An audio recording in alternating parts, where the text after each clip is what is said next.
It's the appointed hour, and welcome everyone tonight. Before we start tonight, I would like to call on Bobby Hahn to address and recognize our veterans for the Memorial Day weekend. This is going to be the last time that we congregate for Memorial Day, and I just had a passing thought on the way up here. I've got to trade war stories with some of the guys up here. I personally didn't get to serve, but I'd like for our veterans on the county commission to stand if they would, please. Is everybody okay with that?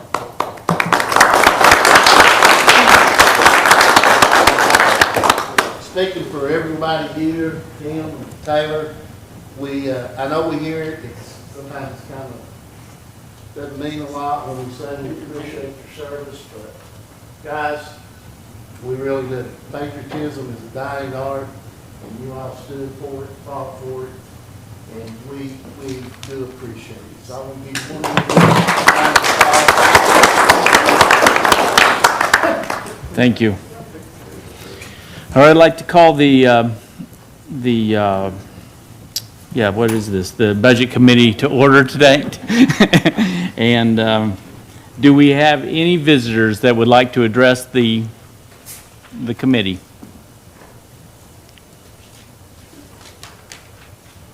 Seeing none. In old business, we have none. In new business, we have the review of the general fund, Revenues Fund 101. Mayor Britton.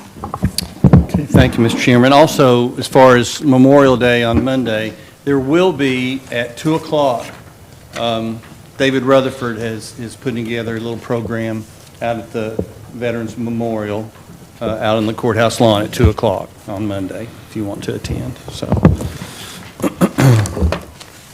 okay, we'll start today on the general fund. We will discuss revenues first, and then hear a couple of presentations on some special requests, and then start review of the department budgets. Just in general, what we tried to do on the revenue side is, this is a philosophy I've had since my days as county trustee, is we estimate low on revenues, and then at the end of the fiscal year, things are usually in the black. So unless something unforeseen happens. So the estimates that we'll have and that we'll show you are based on this year's experience and last year's experience as well, and then some projections as far as what we anticipate business will be next fiscal year. If you'll look at tab 1,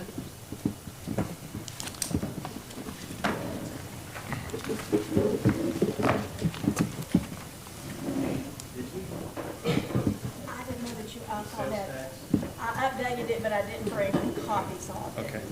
If you want me to go back and get that, I can. No, we'll talk about it next week. Okay, tab 1 is just the breakdown on where the TVA revenue sharing money goes. TVA, any county that borders TVA property, whether it be a lake or other assets that they have, they pay in lieu of taxes to that local government. And so we're anticipating receiving about $915,000 this year. And so divided, as you see on, if you look at the column, estimated results of 2021, general fund gets the bulk of it, gets about 3/4 of it, and highway fund gets the rest of it. And then next year, we're budgeting the same as we're anticipating that we're receiving this year. We'll know in probably 60 days or so what TVA will pay. But right now, this is based on our current payments that we're getting from TVA. They pay quarterly and through the state. They pay the state, and the state pays us. So that's the breakdown on TVA revenue sharing. Tab 2 is, we've got an update on this. As far as sales tax collections go, this is through collections, money we've received through April. May was the second highest month of this fiscal year, and we'll bring that to you on Tuesday, an update. But if you'll look at it, you'll see which funds get sales tax money. Of course, the first 50 cents goes to the school system, and then the second 50 cents is divided among the debt service fund, the highway fund, and solid waste fund. A little bit goes to the general fund, and the bulk of it going to the sanitation or the garbage fund is the bulk of it. Does this include the internet sales tax? The internet sales tax is the general fund part, isn't that right? Yes, it's not separated out. Oh, you're talking, I'm talking about something else. As far as retail sales over the internet, yes, this includes that, yes, yes, yes. Yeah, there's an interstate communication sales tax, and that's the $9,800 that goes to the general fund. So we'll have that update for you on Tuesday. All right, tab 3 is just the history of the property tax rates going back to, let's see, tax year 2012. And you can go back and look at the history of what the tax rates have done. The reappraisal years are identified, and you can see during reappraisal years, except for 1 year, and that was back there in '08, I guess, when property values went down and the rate went up. But most of the time, property values go up and the rate goes down. So you can see that. Okay, if you'll turn to tab 4.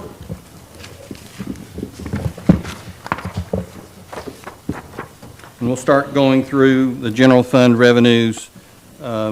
If there's a line you want to discuss, I'm going to hit them in broad strokes, and just there's some certain line items that I'll talk about, but if you want to talk about one that I don't mention, then feel free to ask questions, and we'll discuss that. A general philosophy again is we estimate low, estimate conservatively on the revenue side. Just some general themes that we saw as we put the budget together is revenues through the court system. The year we're in now are lower, and you'll see that, and it's because the courts were limited in their activity. And Teresa still had her cost collection program going on, but the courts just weren't open for a lot of the year. So you'll see that this current year's revenue collections is lower, and our estimates for next year are lower than, say, 2019. Property tax collections have been strong, both current year and prior year. What's helped a lot in the old property tax collections is we've gone to online tax sales, and that's expanded the market. And you have these national firms that will buy blocks of parcels and pay the taxes on them, and then resell them. Or what they'll do, they'll make money on the redemption, where the property owner will pay them back for the taxes plus 10%, so they get 10% on their money. So those are some observations in the tax collection part. On economy-related revenue, like business tax, building permits, register of deeds, you'll see about his fees as far as the way the real estate market is. All 3 areas were really hit well. I mean, they weren't hit. They exceeded expectations and exceeded budget for this year. So if you look at on the first page of tab 4, you have your property taxes, current year property taxes. We anticipate that we'll exceed budget by about $300,000. And So 9.8 million versus a budget of 9.5 million. Because of COVID, we really didn't know what to anticipate. So we were conservative with, and it was a reappraisal year. And so we estimated what a penny would bring in, and we were fortunate that we collected more than we anticipated. So next year, we raised the anticipated collection by $124,000. So that's current year property tax, that top line, revenue line 40110. If you look at the far left column and you see those numbers, I'll refer to those numbers when I'm talking about a specific revenue. And so current year property tax 40110 is increased 124,000. On prior year collections, which is that's the delinquent taxes that the trustee collects, we've reduced that some. We anticipate this year was not what we had budgeted, but we adjusted a little bit above what we anticipate collecting this year, but it's less than what we had budgeted last year. So it'll be a reduction of about 70,000. On clerk and master collections, that's the online tax sales, we're increasing that by $60,000 budget to budget. If you look at under estimated results 2020 to 2021, you see that column, and you go down to 40130, which is circuit clerk and master collections. You'll see that this year we're anticipating receiving $253,000, and we'd only budgeted $120,000. And so next year we're bumping that up to $180,000. The online sales have really helped us. And then same thing in the next line, 40140, interest and penalty. That's the late charges for delinquent taxes, both in the trustee's office and in the clerk and master's office. And this year we're anticipating collecting $182,000, and we had budgeted $100,000. And then next year we bumped that up $40,000. Bill, that circuit court clerk at 60,000, is that just, they're doing more work now, or sending out more paperwork? No, about the that's collections in the clerk and master's office. Yeah, that's what I'm saying, but that, we bumped it up 60,000 It's the online tax sales. online. The online tax sales. That's been the big thing for that. Let me ask you a question about the TIFs. Where do we stand as far as some of those things being wiped out? Do you have any the TIFs, the life of them? The oldest one is the one on Jaybird Road, if I'm remembering correctly. The Food City. Gill Springs, is that the next one? Yes, and then Popkin, I think. So, I have that, but I can't speak from memory Yeah. on it about the length of time each of the TIFs are supposed to run. yeah. So we'll get that information. Okay, thanks. And it's a wash. I mean, what you want to explain, just not too far in the weeds, but just a little bit how the TIFs work? Part of, yep. Excuse me. What the TIFs are, it's tax increment financing, and it's a mechanism, an economic development mechanism that helps finance retail development, really. And so we have 5, 6. 6. We have Food City on, which was a bunch investment property on Jaybird Road. We have Gill Springs, and that Food City, that was a bunch development. We have Popkin Center, which is the Food City at the old Berkline lumber yard. That was, Food City, I think, owns that property. We have Wallace Downs, which is the Wallace family out at Exit 8. We have that. We have Shannon Green's property on Merchants Green. We have that. A TIF was used to develop that. And what happens is, Art, you have a base amount of taxes that were paid on the property before the development. Okay, so you have a base. And then after, as the property develops, whatever tax increase whatever taxes, that goes to pay off the financing for that development. We get the base amount, we continue to get the base amount, and then the increase, let's say it's $100,000.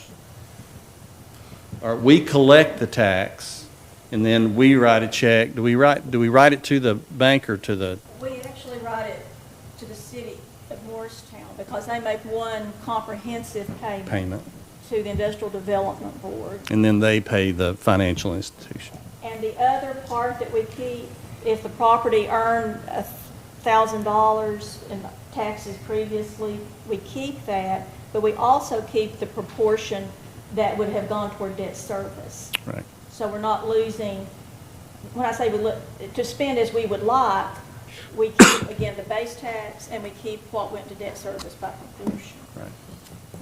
So we keep several, I'm going to say $1,000 of what we collect. Right. Of the growth of the increase in taxes.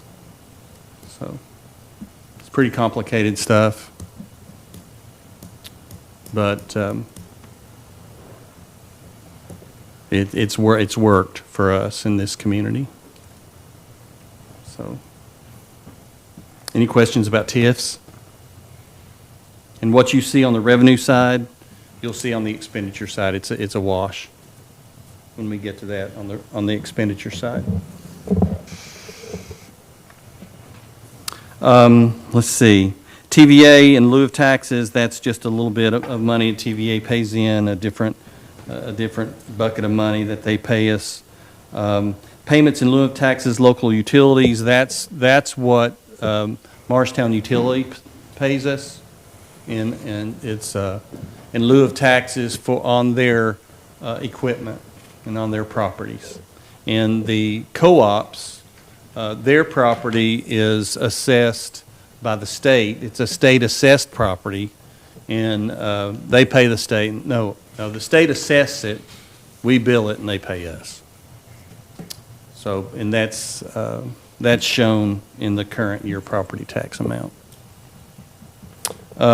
So as far as local utilities, we expect to receive about $14,000 more than we budgeted, and we're just budgeting flat on that. Now, 40163, payment in lieu of taxes other, 40163, those are taxes paid under pilot programs that we use as recruiting enticement for industry to expand or to locate here. We've got pilot programs right now with IATRIC. That's the company in the East Industrial Park that operates at the old Fomex building, and they make the alcohol wipes. You have Colgate. You have McNeilus Steel, which is in the industrial park on the south end of the county. You have Howmet, and you have Morristown Housing Authority. They also, their taxes that they pay every year go into this line. And so we anticipated a $34,000 increase in that because of additions to the pilot programs. Next, any questions on the property tax section? On the next is local option sales tax. That's just the little bit. It's interstate communication sales tax. The 9,800, we keep that flat. Next is 40220, which is the hotel motel tax. Our current tax is 5%, and it was established under a private act many years ago, and it goes toward capital improvements to Cherokee Park. And we collect about $10,000, $12,000, and right now we're collecting it at 2 campgrounds because there's no motels outside the city limits. Now, we've handed out a review of the bill that passed the state legislature that allows counties without a private act to enact a 4% hotel motel tax on all hotels in a county. even if they have a city tax on it. So that's for you to look at and study, and we'll talk some more about that on Tuesday. So there are some opportunities there. Wheel tax is next. Wheel tax is 40240, $27 wheel tax, and it all goes toward the general fund. It generates about $1.5 million. So we've got $1.6 million budgeted for it. And we anticipate receiving $1.6 million this year. It doesn't grow every year. It just depends on what car sales do and car registrations. So any questions on wheel tax? Okay, the next section are the litigation taxes. They're all collected by the court clerks. It's Teresa's office and clerk and master. And you'll see that in a couple of areas in the general litigation tax, we're budgeting a decline from budget to budget. And then, and we did not meet budget this year. In litigation tax, the special purpose, which pays the general sessions judges' salaries, that did not meet budget either. And so we reduced that about $21,000. And then you have a couple of other small litigation taxes, except courtroom security. There is a courtroom security litigation tax, and we increased it, 3 years ago. Whenever the judge in the sheriff's lawsuit, we added courtroom security personnel. We increased the litigation tax to help pay for that at that time, and that did not meet budget either, and we've lowered that as well. And you can see in the far right column, the general litigation tax, we lowered $11,000. The special purpose tax for the sessions judge, we lowered $21,000. The courtroom security, we lowered $24,500. Again, being conservative because we don't know. I mean, the courts are ramping back up, but we just don't know what to anticipate. Under business tax, we anticipate receiving over $1 million in business tax this year, a little less than what we got the previous year. It's based on the sales of businesses, and we really reduced that a lot in this budget year that we're in because we didn't know what COVID would do to retail sales. We weren't anticipating the huge increase in online sales. And so we've increased it. We reduced it this year to $975,000, and we're increasing it next year to $1,030,000, which is $55,000. Okay, any questions there? Okay, next page. Licenses, marriage licenses, it's pretty stable. Cable TV franchise, you over the next several years, you'll start seeing that steadily decline unless the law changes, just because more and more people are streaming and not using cable services as much. But we've reduced that by $15,000 in this budget. And circuit court, the next are the court fines and fees.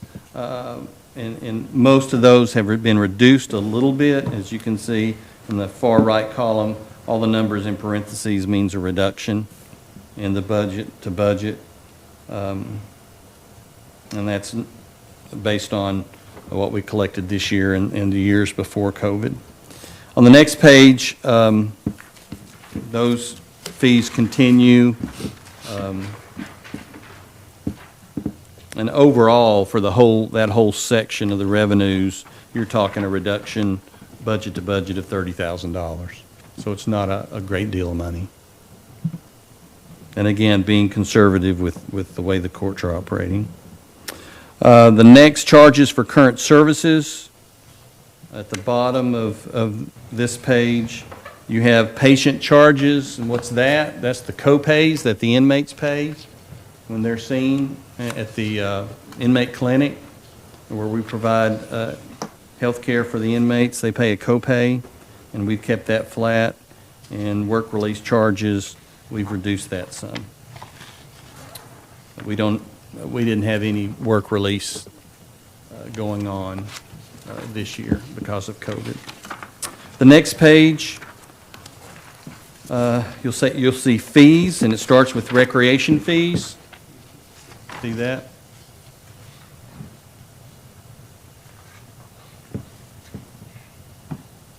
First line's recreation fees, 43340.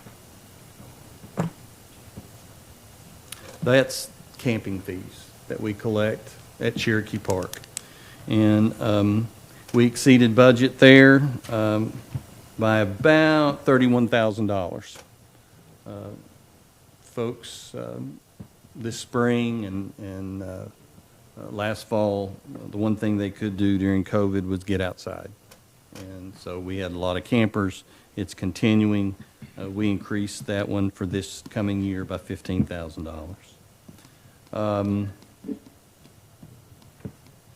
Let's see, tourism fees, 43381. If you look at that, those are sponsorships that we've received for the 4th of July celebration. And we have sponsors we have companies pay for the fireworks, for the music and the sound system. And we budget on the expense side as far as county money about $5,000, just in case the sponsorships don't cover all the expenses. So, the rest of it, we see reductions in some probation fees and data processing fees for the sheriff, sex registry. Oh, and just something that I failed to mention is Cherokee Park. As far as revenue that Cherokee Park generates, it generates about $173,000 in revenue. Will this year, and we're budgeting next year $157,000. So it doesn't pay for the full operation of the park, but over 50% of it.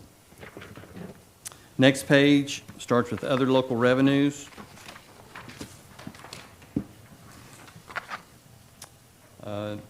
Investment income, 44110. Just information here is that's the interest income that we earn on county money. All of the interest income goes into debt service. So there's nothing in the general fund. So just so that you know that all interest earned, unless by statute, I think the school system's cafeteria fund, it has to go to the cafeteria fund, I think, and the federal money has to go to the federal. But as far as other monies in county earns, it goes to debt service. Lease rentals, the next line, 44120, that's the lease of the pavilions and the sheds at Cherokee Park, and the money we receive from the state for the sublease out at the satellite office for Judge Boniface's office.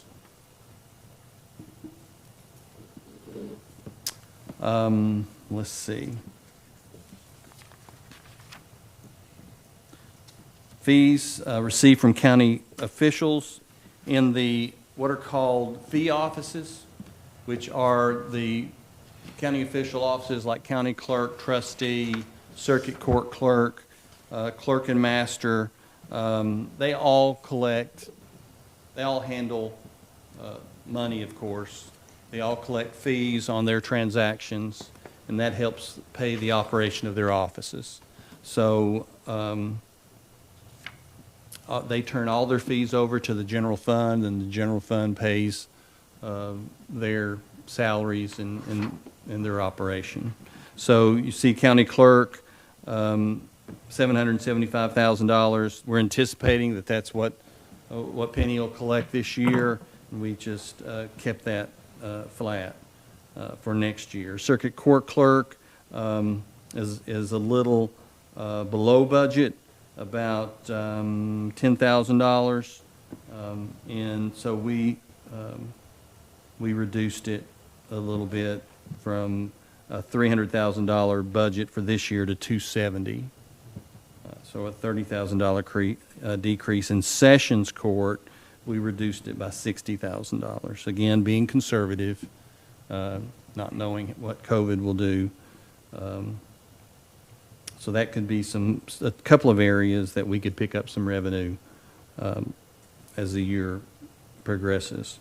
Let's see, clerk and master, the delinquent tax collections, and also they've had a lot of cases filed in Chancery Court.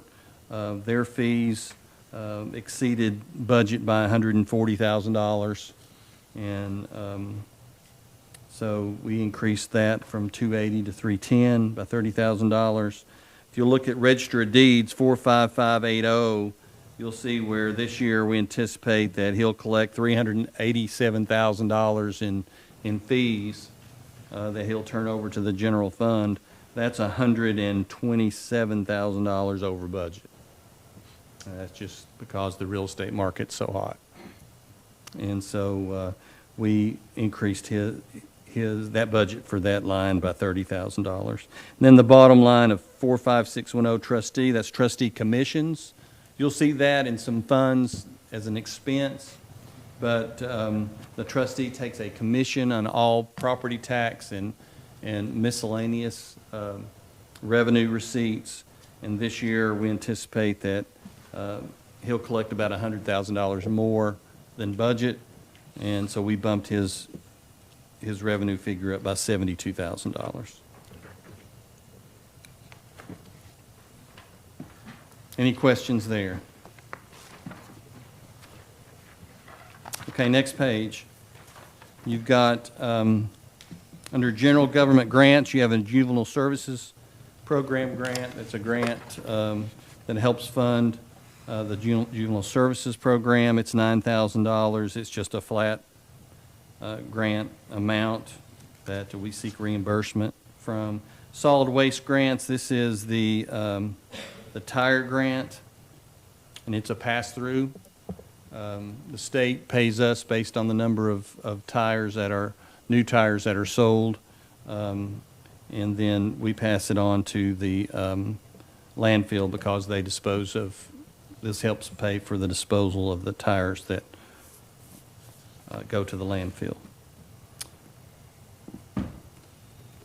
Public safety grants, law enforcement training, 46210. That's each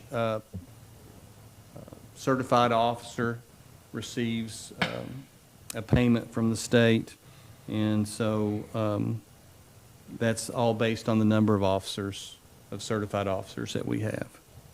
So that's a flow through as well. Under health and welfare grants, that's the health department programs. 46310, that's the DGA. That is state money paid to the county to fund employees for the health department. The health department has state employees that are paid by the state. They get state benefits. They're considered state employees. And then there's employees that are paid for by the state. The money flows, money comes from the state to the county, and the county pays these employees, and they get county benefits, and that's what we call the DGA, contract employees.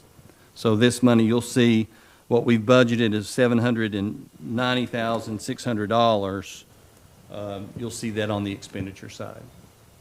It's a flow through.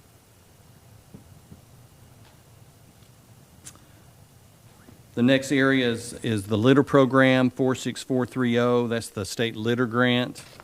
That helps pay for the pickup through using prisoners to pick up litter throughout the county. That pays pays for up to 2 employees, and then we have some funds available for education as well. But again, this is state grant money that helps helps pay for that litter pickup. The next area, other state revenues, the income tax, 46820. A few years ago, the state legislature set into place the gradual elimination of the Hall's income tax. And if you look at the history, you can see, especially from 2018, 2019 to the next year, it started really taking a dive. And so we're just leaving that flat. I think there's one more year before it goes away. See, vehicles certificate of title fees, those are fees collected by the county clerk. We've reduced that by $3,000. Alcohol beverage tax, that's paid to us by the state. State revenue sharing money, we talked about that earlier. We've reduced that. 46915, contract prisoner boarding. That's where we get paid by the state for housing state prisoners. And we've been down, if my memory serves me right, we've been down in the 20s as far as housing state prisoners during COVID, when at the peak we were housing 60, 65 state prisoners. So our receipt in that area, you'll see this year we're anticipating receiving about $515,000, which is about $185,000 less than budget. So next year, we lowered it to $600,000.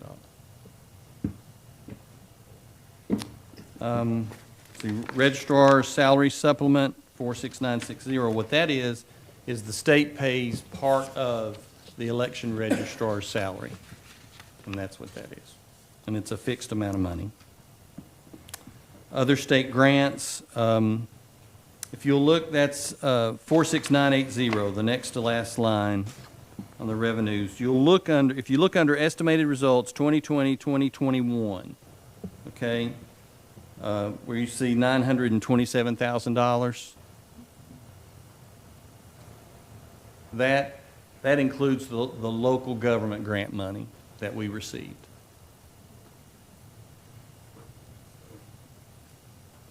And there's also drug court grant money and domestic violence grant money. So for next year, you see we're budgeting $135. That's for the drug court grant and the domestic violence grant. The local government grant, we have not budgeted. Like I told you last week, we have not budgeted that. And we'll address that next week.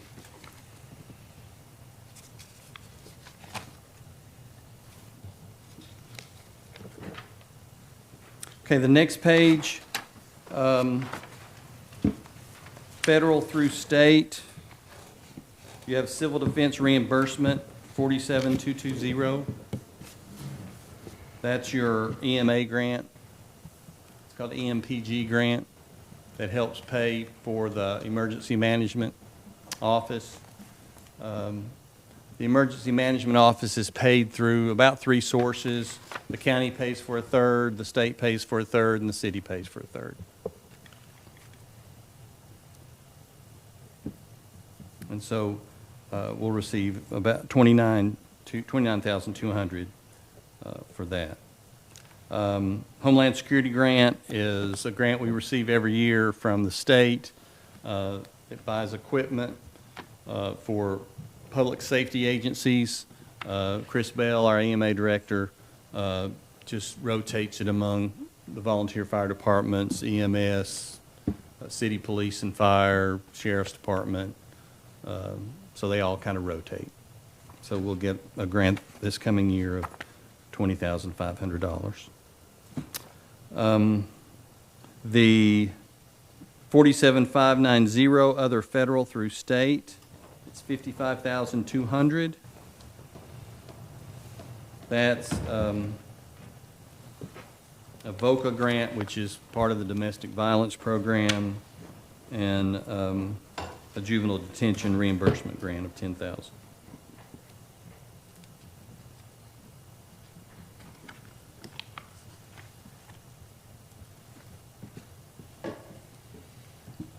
Then the next section, under other let's see, also in there, in that section, underneath, you'll see underneath Homeland Security Grants, 47,235, you'll see all these COVID lines.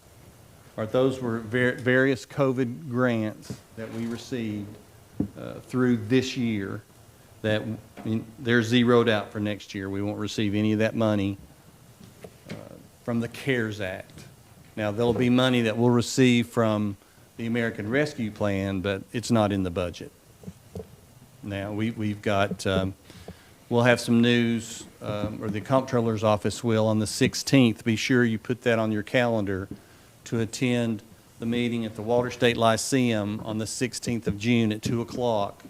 It's a regional meeting for 5 different counties. They're commissions, city councils, mayors, finance departments, to hear the comptroller talk about the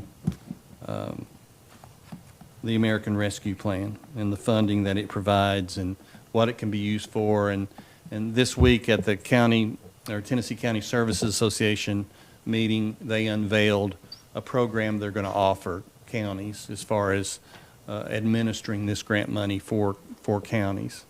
So we can discuss that in more detail after the presentation on the 16th. But as far as CARES Act money, then that's what you're seeing in this section of the budget. It was one-time money. And this is the revenue side of it. You look at under other governments, 48,140 contracted services.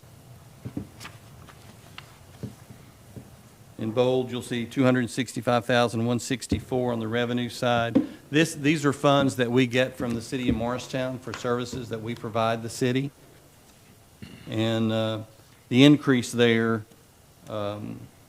is for the animal control, where they pay half of the animal control. We bill them for that. So they will pay half the cost of animal control. And this is where we put the money. Along with, they pay for part of the reappraisal. They pay for part of personal property tax audits in the assessor's office. And they're part of the EMA budget. All goes into this line.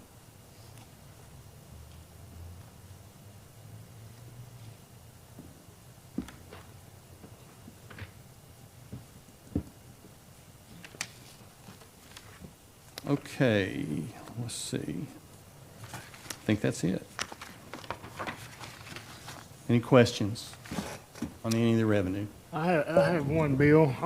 Back on Fund 46,915, that's the state inmates or the contracted prisoner boarding. I should have caught you right there. I'm just curious. Our estimated results this year is 515. How much was the actual cost you think it took to board those? Is it broken down where we know that? We have to calculate that and submit that to the state. We don't anymore. Oh, okay. Well, I heard Reimbursement. It's been in the 30s. It's about 39, I'm going to say. Because we don't, and the main reason is because we don't have any debt. And we don't have any debt related to corrections. Right. But we have maxed out. When you go so many years of maxing out, and we did that, so we're back, so you don't have to keep submitting a cost estimate. Right. And we get paid $39 a day. And recently I heard this, read this, something that it actually takes $50 a day to house that prisoner.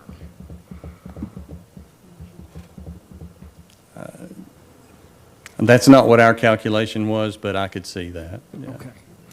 Well, if it's a facility that's being depreciated, you get to count the depreciation. Okay. Our current facilities are old and have very little depreciation expense associated. Most would have that expense to add into the cost. I was just curious because this is a revenue, but yet when you add the expenditure, it's a wash or a Right. loss even. Okay. Yeah, what's that? Probably go in the hole. Yes, sir, that's what I was wondering. We've asked, for a comparison and never have been able to get anything from the department. Thank you, Do we Bill. have any federal inmates? No. Never, we haven't during my time.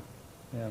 Bill, haven't we been told that these state inmates, is when the judge sentences them to state prison, we have to hold them until there's a state bed? Correct. So that's all that is, this is not us basically telling the state, bring us your prisoners, we'll hold them. It's just when our judges have sentenced them, Right. there's not a state bed, and we have to hold them till that time. And part of the reason our numbers are down now is because the state has more beds, because of COVID. I just want to Okay, so, clarify that, so yeah. people don't think that we're going out trying to ask for the state prisoners. Right. Filling up our jail. Right. Now, the state worked real good with us when we were overcrowded and bringing those They did. numbers Right. down. We were up tops on the list, yeah. Yeah. Anything else? Thank you, Bill. Okay. Thank you, Mayor Britton. Do we have a motion to approve as presented? We- That you don't We, want to- we don't need it right now. Okay. Let's wait till we get through the whole fund on the expense side and everything. Please. Okay. All right. All right, number 4B, General Fund 101, Special Request. Judge Janice Snyder, please. All right. The great reveal I promised you, gentlemen, when we were standing out front. First of all, let me start out and say, I'm going to cost you less than the fireworks, and my program's going to last a lot longer. Secondly, in terms of courts, we were shut down about 2 months last year. We were shut down 3+ this year. We're running full speed, as fast as we can get people in and still work under some COVID restrictions. So revenues are going to go up. Cases are getting filed, okay? I just thought I'd add that, because I'm seeing that every day. We're really getting back to normal. What I'm here to ask for is a pilot program. And rather than taking a lot of time, if you will read, it says proposal for pilot program for juvenile court case manager. I've been juvenile magistrate for about 16 years, and then I've been juvenile judge for 7 years. And we've seen a dramatic increase in the number of children that are being removed from parents for drugs, for neglect, for abuse, and most of it is drugs these days, and most of the drugs are meth. So I was also drug court judge for 13 years, and I've learned some things there, and those things carry over to juvenile court. There are some practices that were very effective in drug court. Now, we've shut the misdemeanor drug court down because we just weren't getting enough people to make it cost effective. The difference here with my program is where we might have a dozen people in the drug court at any given time in the misdemeanor one, I think the felony drug court is going to be a more viable, better program, okay? So I'm not knocking them. But during the first 4 months of this year, 82 children were removed by DCS from their parents, and this doesn't count private cases. Of those, about half of those kids went into state custody, and then they're placed in state foster homes, and the state provides case managers to work with the parents to try to get these kids back and rehabilitate the parents. So we've got about another half of those, though, that when they're removed, they're placed with grandparents, relatives, other people that they know, and school system figures say that they've got about a third of the kids in the Hamlin County school system now that are being raised by non-parents. If you look at the 2020 census, that number's about 52%. Well, folks, that says something significant about our community. And it doesn't mean that we've got a bad community. It just means that this is a nationwide problem, okay? Now, DCS does provide a little bit of case management, but they just don't provide what's needed for the non-state custody kids, all right? So here's the scenario that you have. DCS goes in, They take 3 children away from parents who are using meth or they're in and out of jail, because most of these people are in and out of jail. So you're going to see some benefits to recidivism here too. They take them away, they place them, let's say, with grandparents. They're done. They give the parents a plan of steps to work, or we do in court, but nobody's there to help them do it. All right? Nobody's there to help them work to get these kids back or to become a viable part of these children's lives again. Now, just how traumatic is that for children? What impact is that going to have on children for the rest of their lives? And I don't know if y'all are familiar with the principle of ACEs. It's called ACES. But it is proven that childhood trauma ends up in adults with affecting us with a lot of different problems. Not just mental illness, but it contributes to drug addiction. It contributes to a lot of other issues, okay? If you've been lucky enough to have a good, stable childhood, whether you were raised by parents or you were raised by somebody that you loved in a consistent environment, you probably feel a whole lot better inside than if you were jerked up in the middle of the night and taken off, okay? What I want to do is start a case manager program to fill this gap that the state just can't do. And it's based on my belief that sometimes we just have to step up and help ourselves, okay? The benefit of this is that if I can use these resources that I know from drug court and I know from juvenile court, we have a lot of services in this community that can be used by these parents, but they don't know how to do it, okay? If I can get a case manager and I can pick and choose parents who have problems that want to cooperate with this program, if you multiply 40 times 3, that's potentially at least 120 children's lives that we could save a year. You know, 100 families, all right? 100 parents that maybe we can get off drugs, we can get them back to work, we can make them sources of support for these children. The grandparents, the aunts, the uncles are not getting any state money to help these kids, maybe $100 a month from Families First.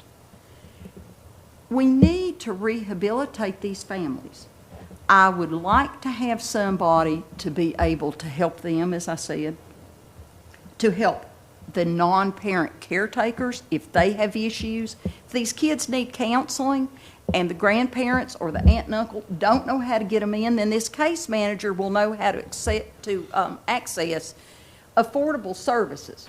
Because we have a lot of counseling groups, we have a lot of affordable services, we have good drug treatment programs that if you know how to access it, either you can do it with the insurance or you can get free grants and get these people in. And my experience in juvenile court is that there's a lot of parents out there that have problems, but they love their kids and they want to get better. But they've got to have somebody to hold their hand at first, give them accountability, give them support.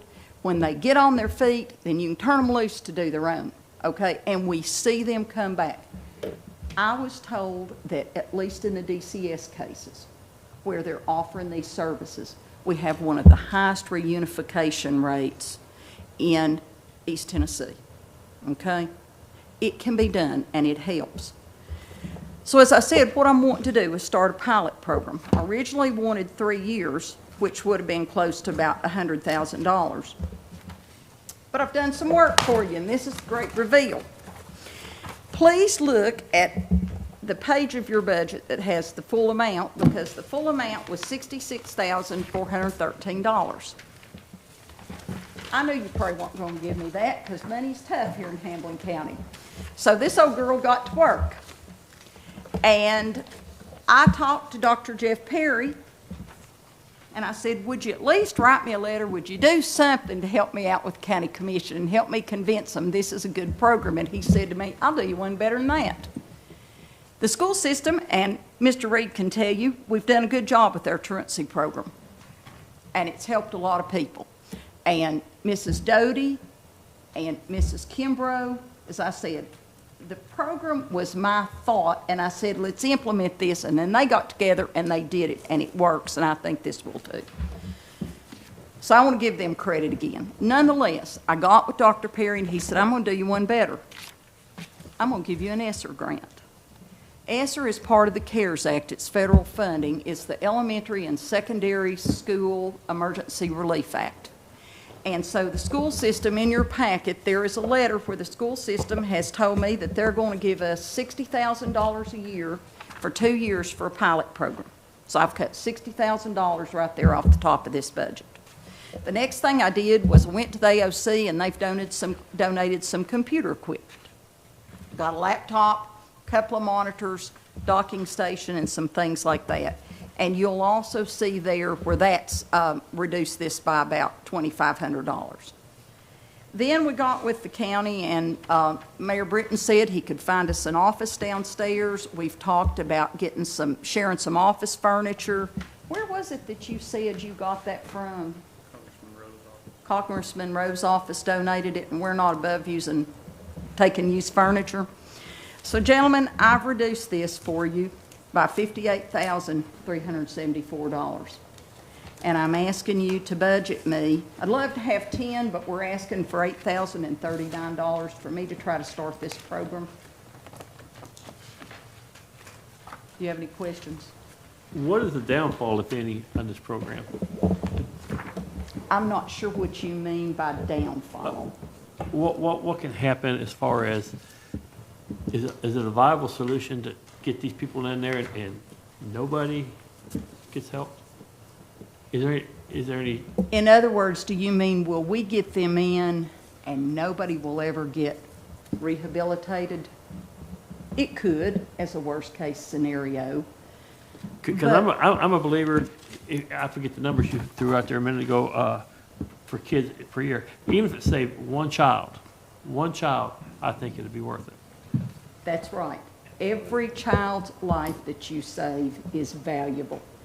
And we won't strike out entirely, because I see these people every week, and I see them come back even without a lot of help, and get their kids back. Now, we're not going to be 100%, like in drug court. If you get 30 or 40%, you're lucky.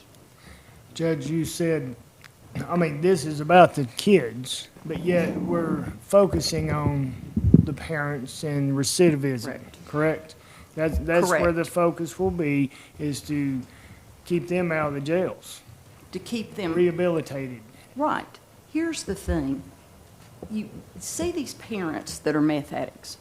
They're the same people that are the revolving doors in and out of the jail. When you get them drug treatment and you get them back on their feet, then they're able to pay their fines and costs, which is just like what I've seen with drug court. They don't go back. They're able to get out here. They get jobs. They become functioning parents again. So you get this economic and jail aspect of it.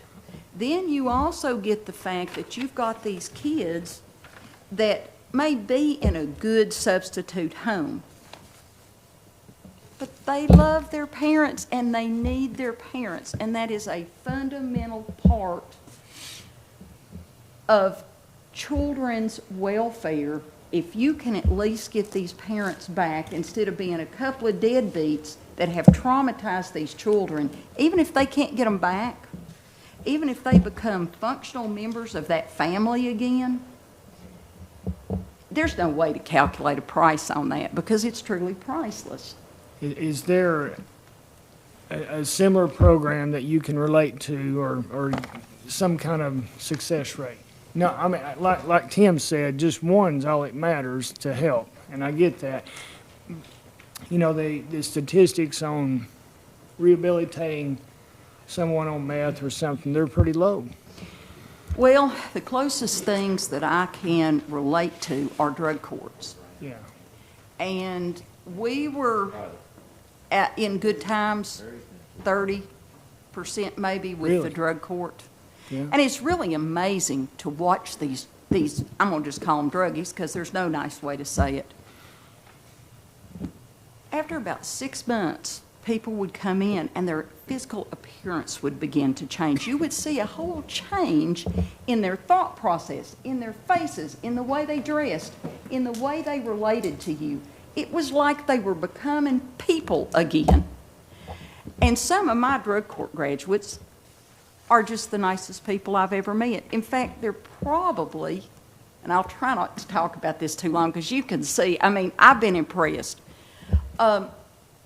They have climbed mountains that a lot of people never thought about climbing because it's hard to climb out of drug addiction. And they're some of the finest people I've ever come to know. So if you can get these people back, you save our children and you do our community a great benefit. Mr. Chairman, I move that we approve her request. We have a Now, motion. second. Do we have a second? Second. I'm gonna say this, in her behalf, I've been to court with students quite a bit, and what she's saying is so, kids may be on drugs, parents do not know what to do. We meet with them over, they just don't have a clue how to handle that kid. And I think it's worth taking a good look at this program. And we can help the kids with it too. I know you voted on it, and I want to thank each and every one of you. I will do my best to make this program work. So, I'll say one thing real quick. I worked as Judge Snyder's court officer for quite a few years, especially when she started the drug court. And there was one young lady, I can't remember her name, that really, really impressed me, and I believe you'll remember her because she had an extensive amount of dental work done and came in and told us she refused to take the medication they gave her. She only used Tylenol. She wanted it. But her story was, while in jail, they would tell her about this rehab program. What didn't work for her, that was the only one that she had access to until she got into this drug court who had all the resources, all the numbers, all the different places, till she found one that was out of state. I can't remember which one it was, but she ended up as one of the counselors there. She got a job doing it afterwards, but she had tried what was right here because that was all that was known about. But when she got into the drug court with people that knew about the other places, she succeeded. And to me, that one made it just well worth all the time we spent. thank you so much. It did. And if you're thinking of Christy, she was actually one of our case managers and worked in another rehab program too. And she's still clean. And it's been almost 13 years ago. Great. I thank you all for your confidence in me and the kindness that you show me every time I come here. So thank you, gentlemen. I'll try to make you proud of this. Thank you. And ladies. Who was the second? I did. Chris Cutshaw. We have a motion and a second. Do we have any further discussion? If not, all in favor, let it be known by saying aye. Aye. Any opposition? Motion carries. Thank you, Judge Snyder. Thank you again. Item 4B2, whole lot of Lakeway region, and this is Miss Betsy Hurst, please.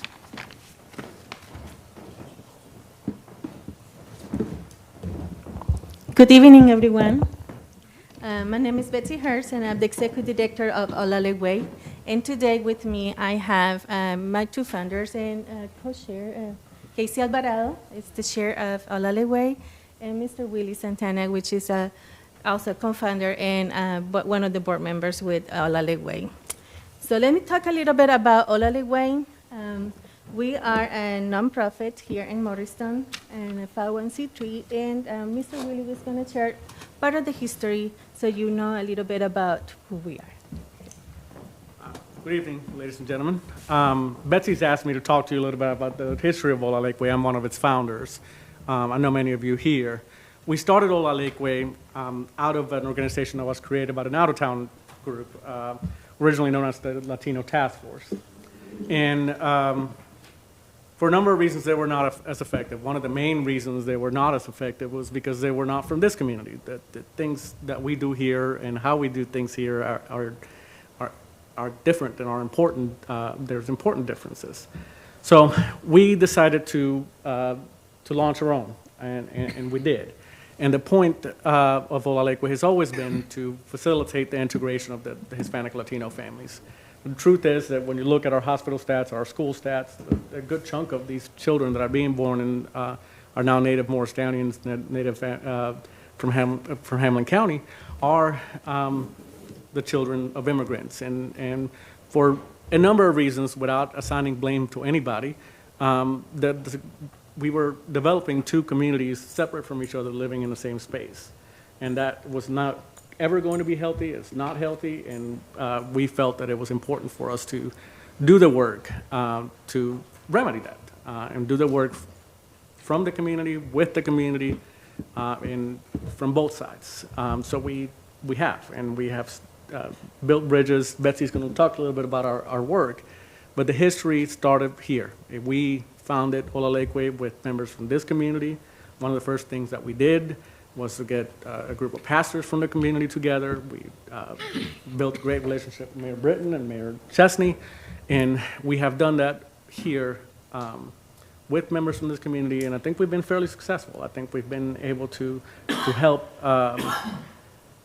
bring these two separate communities that existed side by side a little bit closer together, and I think with your help going forward, we'll be able to bridge that gap fully in the long run. And to do that, our amazing executive director is going to tell you a little bit about what we're doing and how the request that we're making of you is going to help us achieve those goals. Thank you. Thank you, Mr. Willie. So our mission is to facilitate the integration of the families in Hamlin County or in the Lakewood area. So if they're newcomers, they come to us and we help them to integrate in the community. How?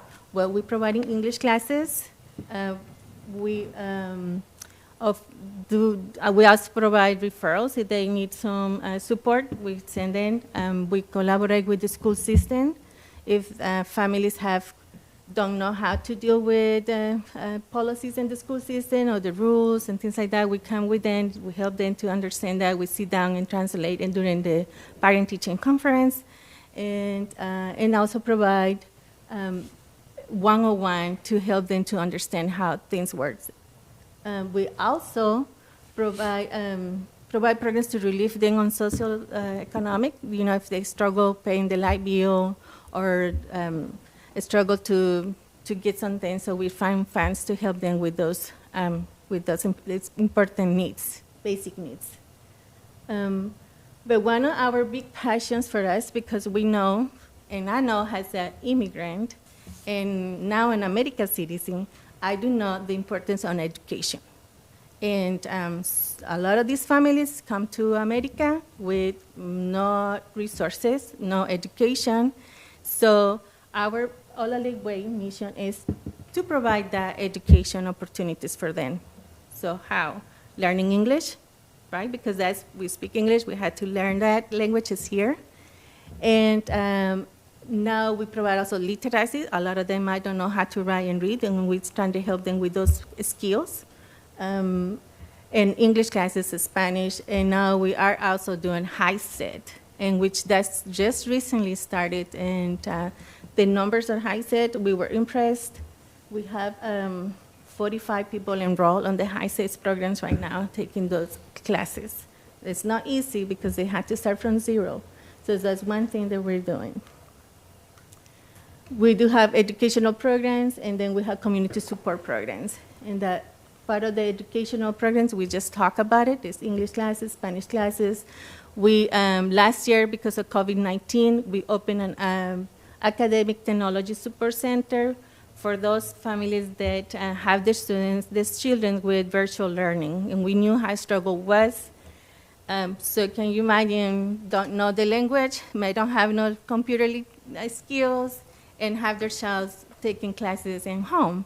So we were able to training them, to help them to get that situated. We had students coming to our center and help them with the first assignment so they can learn, and they went on, and then they were able to move on and move forward with be successful in that area in the school.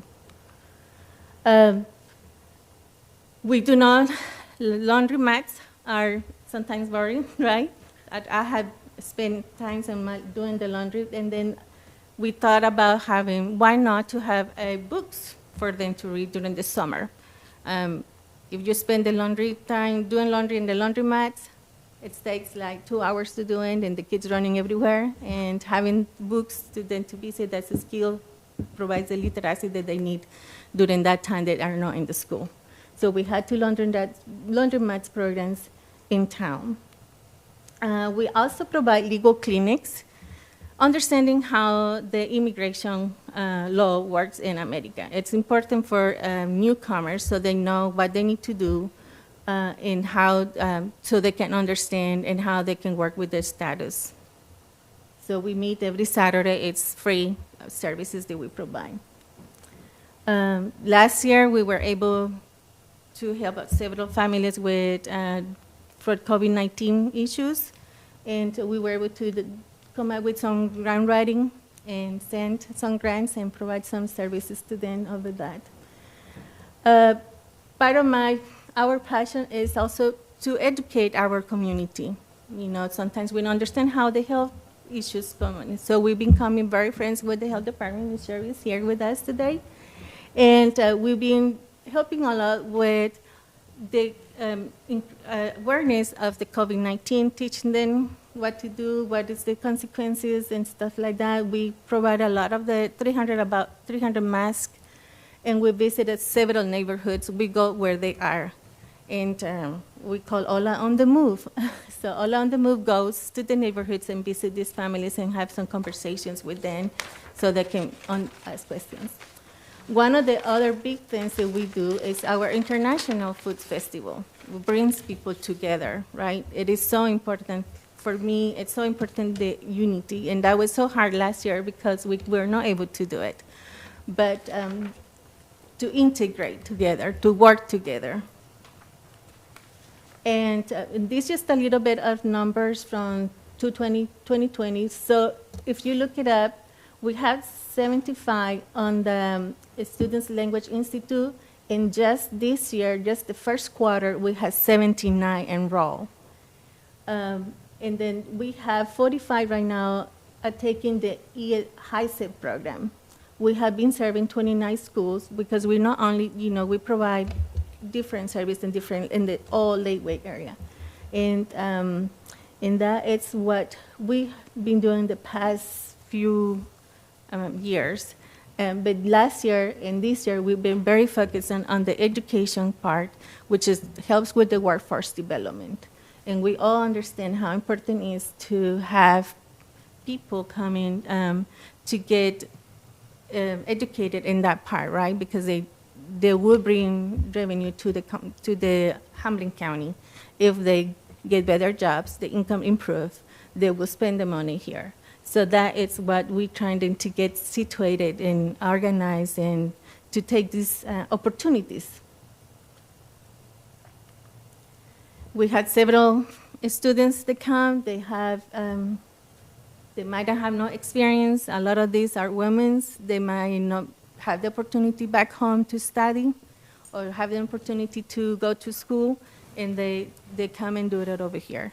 A lot of things like that. A lot of young people coming to do that. And we have partners, great partners. They help support us. And we continue doing the work that we're doing. So your support or the decision, we're asking for to support economic to our efforts. That way we can continue providing and continue growing this education of the workforce development component of our agency. And this will help us to continue supporting these families and make a Lakewood area a better way, or Hamlin County, right, for them and for us, for everyone. I'm not sure, Ms. Baker, anything? Any questions? Where do you hold these? You have these classes. Where do you hold them at?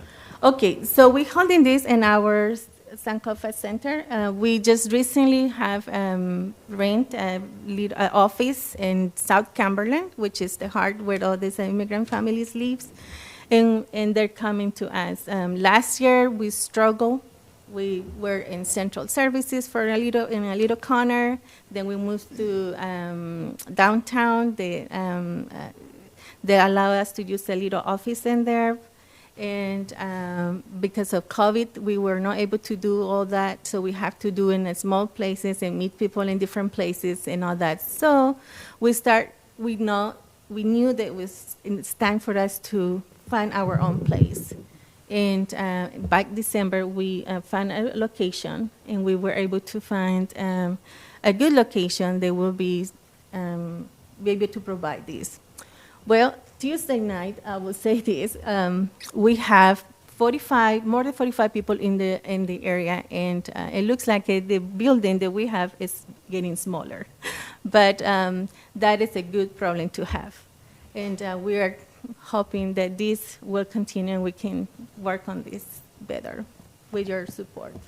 Are you doing these classes on your own? Are you sanctioned through the state? I mean, any career? Sorry, I'll speak. Go ahead. Hi, I'm Casey Hervis-Alvarado. I'm one of the co-founders and the chair. So with our programs, we're actually, we go and out-facilitate through partnerships. And so we've learned a lot of our things, like our cultural competency classes are things that we've learned from other trainings that we've been through. Our high-set classes come from the state. And then we have our educational partnerships. And so we don't actually teach the classes. We actually partner with local school systems to provide teachers. We give them stipends, which are not near enough for the amount of time that they spend in there teaching with us. We've partnered with local manufacturing agencies, so we have 2 engineers that are bilingual that are teaching some of those high-set classes. They're teaching them mathematic fortunes, and that way we have the experts in the room because we're not the experts all the time. So. Okay. I will say this, been more than a few years now, but I had the privilege and honor of working with Betsy. She was actually my boss, and in a similar program, I guess, after school. And her passion and communication with these students was, I've been teaching for years, and I was very impressed with the whole thing. I mean, she has a heart for it. Yes. And she has a heart for giving, and we have a need in this area for that. One real quick example, one of my last years in the classroom, I had 4 Hispanic young men, and 3 of them spoke no English. And fortunately, one of them was bilingual, and he had to help me. So there's a great need for this. And, you know, I can't imagine what it'd be like to be dropped into a situation where you couldn't understand what was going on. And, you know, you can't learn, you can't communicate. So I know what you're doing is so vital, and you do such a wonderful job at it. I don't have a chance to meet your cohorts here, but I said, you know, Thank you. congratulations to you. Thank you so much. OLA has evolved from 2014, starting off as called the Hispanic Outreach Leadership Association, and helping Hispanics and Latinos because we saw the growth that was happening there. We've evolved and actually changed. We went through changing our whole 501c3 status to become OLA Lakeway, dropped the acronym, and more encompass all immigrants because we see the growth in people from Pakistan, India, and Micronesia in our areas. And Betsy, I don't know how she does it or when she sleeps. I actually have to tell her to take a day off from time to time. But we served over 6,500 people last year with a budget of $50,000. Getting grants, going out there, partnering, resources, whatever we needed to do. Right now we're looking for, asking you all for $15,000.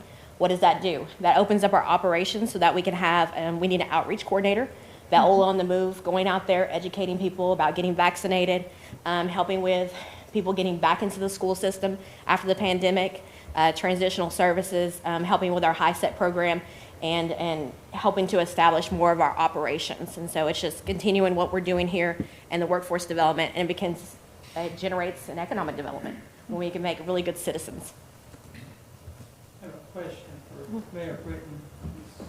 Do they have on file all of the documentation that we need for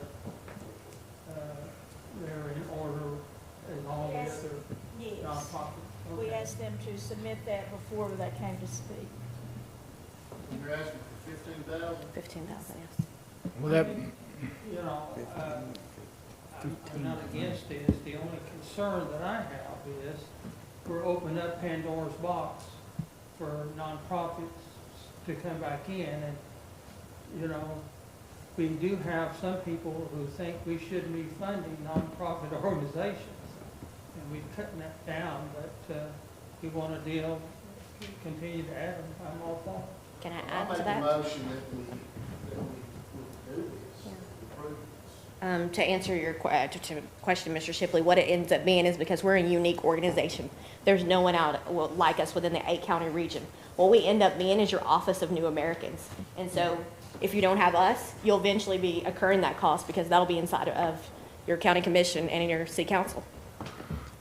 Will this be a,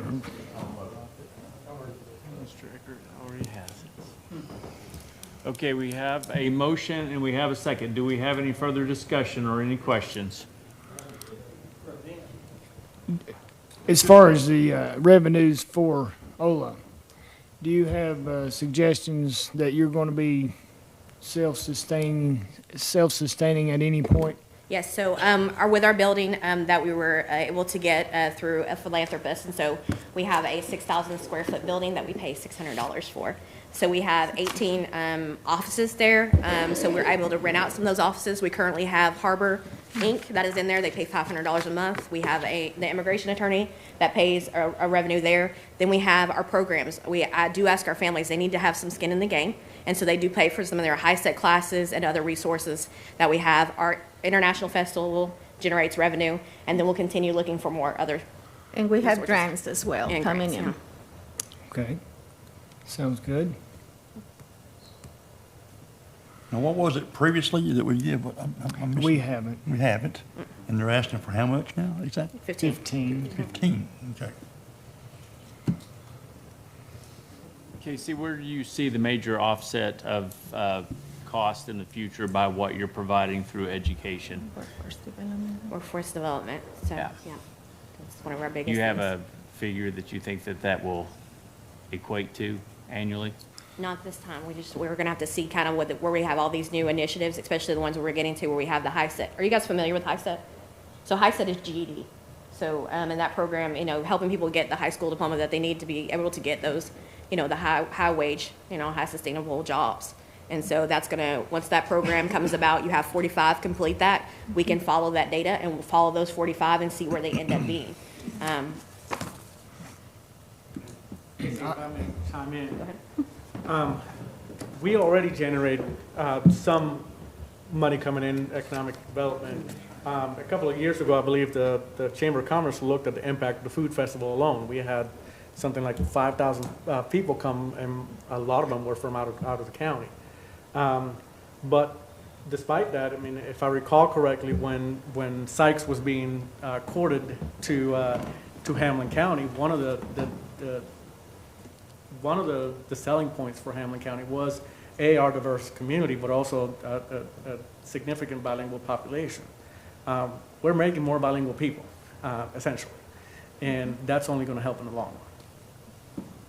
And a lot of our volunteers are bilingual people, and there's second generations growing in Morristown, and they are coming. A lot of our after-school students are coming to us and be part of this effort to get together and do that. So, I too am supportive. I was just looking for how it will proceed in the future and how that's going to affect. It's a constant way that we're kind of looking at that is how we can't, we want to, one, not give a fish, but teach people how to fish. Mm-hmm. And so how do we do that is we're creating programs that we can help people have a livelihood and develop their socioeconomic status. And so it's through these programs. And so later on, right now we do little pilot things where we teach cultural competency.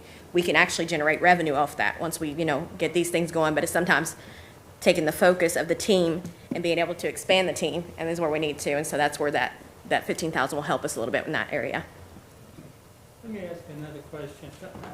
I missed a lot of what you had to say because I had the hearing loss. And you're serving not only children, but also their parents? Yes. Okay. Mm-hmm. I know Commissioner Neesmith was wanting to know what difference there was in your program and the programs that the school system offers. So that would be one of them. And we work with the school system like hand in hand, and so the school system is with us quite a bit. As soon as we get started for the school year, we're helping with parent orientation, we're helping with parent conferences. Enrollment. Enrollment. We're helping with any kind of services that the migrant coordinator cannot help with. And so we're working constantly with the schools. We actually have a board member, Chuck Carter, who is supervisor of the Career and Technical Education Program, sits on our board so that we can make sure that we have a constant partnership with them. Mayor Britton? One thing is about Ola Lakeway, they're kind of our go-to group. When we did the census count committee, we had representation from Ola Lakeway on that committee, and we spent a lot of time, or they spent a lot of time within that community, so the folks would be counted. And we'll learn that later this fall. With the COVID pandemic, we learned real quick that we needed to add a Hispanic and Latino representation on our task force, and they were critical in that. We had a subcommittee on that. In a way, I was sitting here thinking, if you think about our population, our Latino and Hispanic population, you're talking between 20 and 25% of our population in this county. Mm-hmm. And this is this group is our connection to that community and helps us communicate within that community. And so this will help with that mission. And for us as the legislative body and the leadership of the county, we need to be in contact with 25% of our population. And this organization helps us do that. Thank you so much. We have a motion and a second. Do we have any further discussion? If not, all in favor, let it be known by saying aye. Aye. Any opposition? Motion carries. Thank you all Thank you so much. Item 4C is review of the fund expenses, Fund 101. Mayor What- Britton? Mr. Chairman, what we can do, and then we can dismiss for the night if you want, is I would like to go through the budgets for the departments whose representatives are here, since they're here. And so we've got a few that I want to go through, and then Tuesday we can go through the rest of them if you want. Let's look at tab 21, that's the county clerk's office. And again, what you'll see, I think, is a theme through these department budgets is any increases are generally personnel related. And if you'll recall in January when you approved the 2% pay raise, now that funding was just for 6 months. Okay, so you're going to see an increase because it's funding that 2% for the full year. Okay, so you'll see that as increases in those personnel lines. So that you'll see that as a common theme among all the departments. So 21 is the county clerk's office, and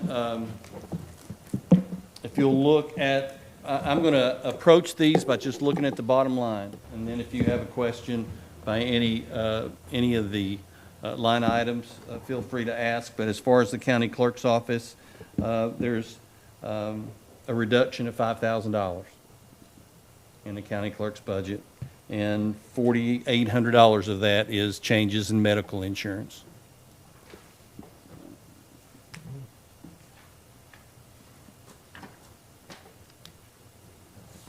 Any questions? Penny's here, if you have any. So a motion would be in order here? Or we don't need motions for each department if, at the end, or whatever, however you guys want to handle it. Let's take it by department. By department? Okay. I think we should. Do we got a motion? I move that we present. I second. Got a motion and a second. Any discussion? If not, all in favor, let it be known by... Yeah, Mr. Neesmith. Any discussion? If not, all in favor, let it be known by saying aye. Aye. Any opposition? Motion carries. Okay, the next is tab 23. That's the satellite office. And there's an increase there of $1,295. And there's a reduction in medical insurance. The increase in the deputies line is the second half of that 2% pay increase. But bottom line is about, well, it's a $1,295 increase. Do we have a motion? Motion. Got a motion to approve? Do we have a second? Second. Motion is second, Mr. Perry. Any discussion? If not, all in favor, let it be known by saying aye. Aye. Any opposition? Motion carries. Okay, let's go to tab 24, that's Circuit Court Clerk. Look at the second page. It's a two-page budget. The second page, there's an increase of $27,000. If you look in the detail, $6,000 of it is the rest of the 2% that I talked about. There's $14,000 in changes in health insurance. And then there's a $2,000 increase in postal charges, and that's for the cost collections program for postage, send letters out for that, and then a maintenance agreement increase of $3,000. Those are the big parts of it. So the bulk of it, $20,000, over $20,000 of that is actually about $21,000 of that is personnel related. Is that a 3%? No, that's the two from January for a full year. I make a motion, we approve. Got a motion, do we have a second? Second. I think Mr. Evans. Any discussion? If not, all in favor, let it be known by saying aye. Aye. Any opposition? Motion carries. Okay, let's go to tab 40, the Health Department. Sherry's here.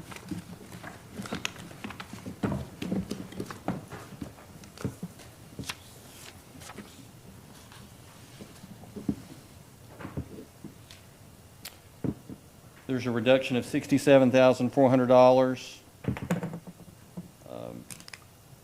That's from the DGA contract, which are the state monies that pay for what are considered county employees. Lost a couple of, the dental position? Dental position Yeah, was yeah. eliminated. Yeah. So that was the dental position. And then also, that was $26,000. Health insurance changes, $27,000 reduction. And then also, just for your benefit, look at line 309, where it says contracts with government agencies, local direct. That's money that used to be in a separate budget, and it was combined a few years ago, and that's county funds that are used to operate the building. Utilities are paid out of that? Yeah, and other services are paid out of that for the health department building that we're responsible for.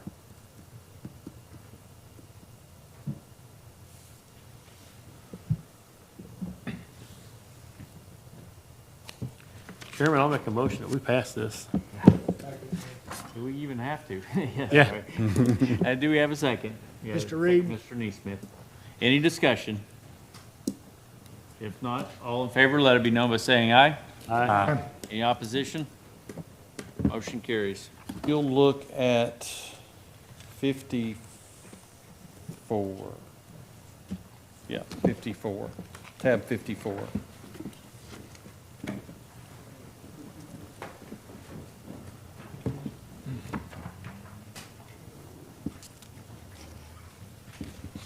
If you'll look about the halfway point of the first page, these pages are the summary of the nonprofit and quasi-governmental agency contributions.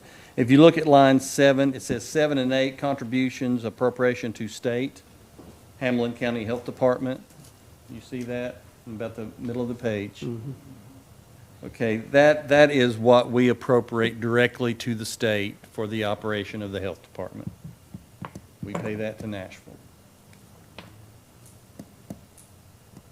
115,233. What do we get for That pays, where'd she go? She just left. That, I mean, that pays, that's our contribution to, I mean, pays her people, pays for the services.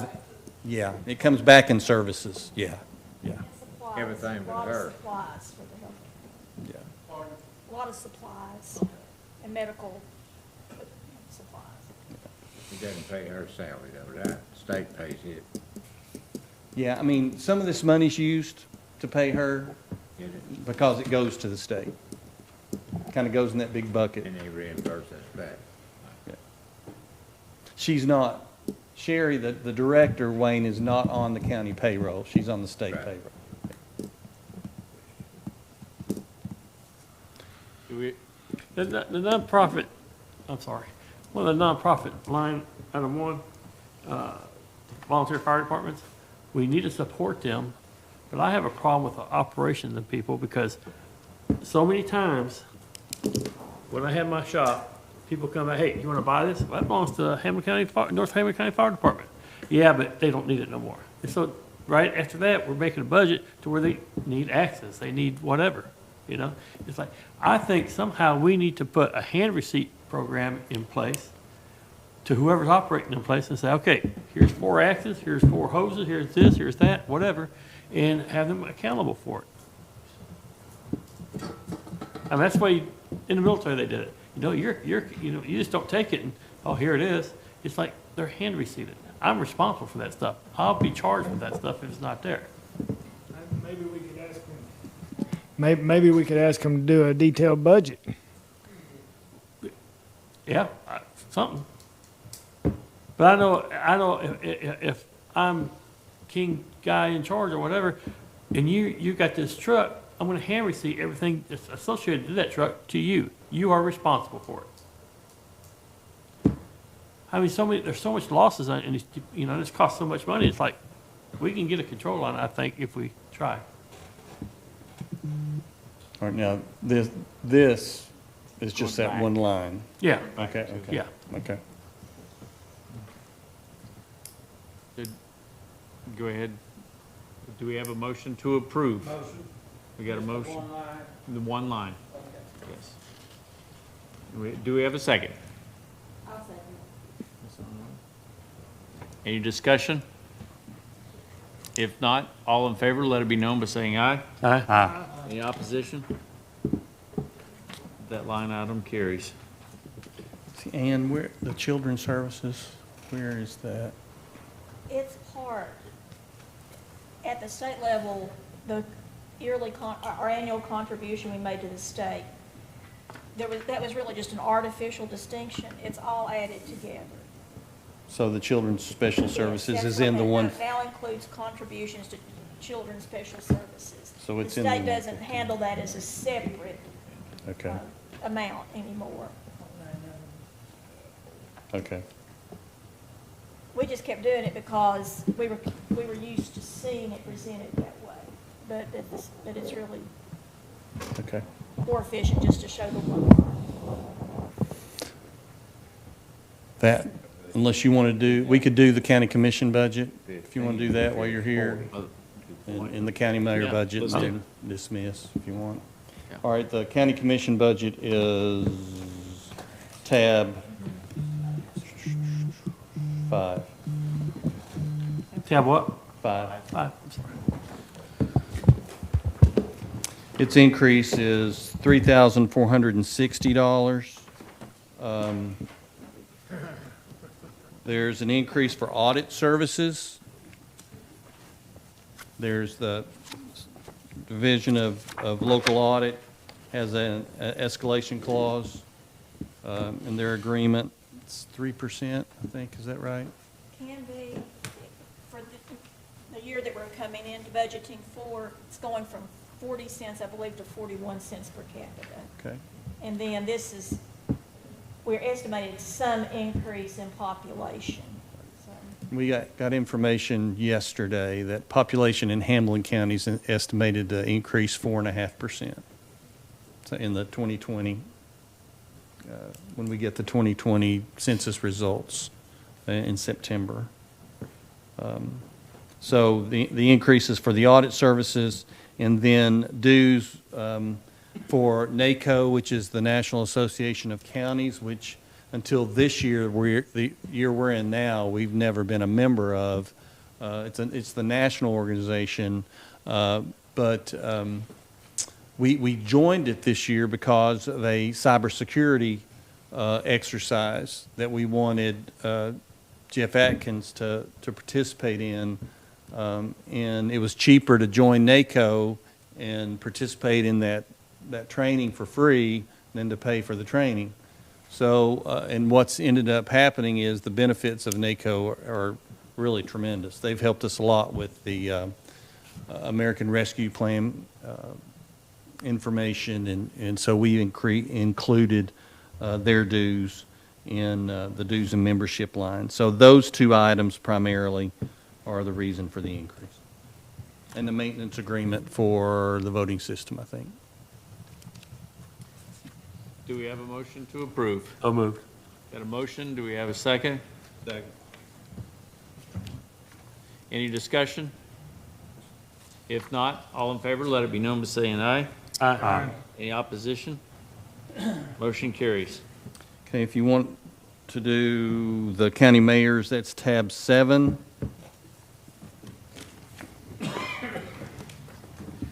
An increase of $306. Do we have a motion to approve? So moved. Approve that, Bobby? Get a second? Any discussion? If not, all in favor, let it be known by saying aye. Aye. Any opposition? Motion carries. Mr. Chairman, we can finish the rest of them Tuesday if you want. It's another general fund day. Thank you, Mr. As far as announcements, we've got June 1st, general fund again, the Sheriff's Department and jail, and the Drug Control Fund. June 3rd, School Department presentation. June 8th, School Department deliberations, and open items and budget updates. And then on June 10th, we hope to have a budget recommendation. That's all we have. We're adjourned. Yeah.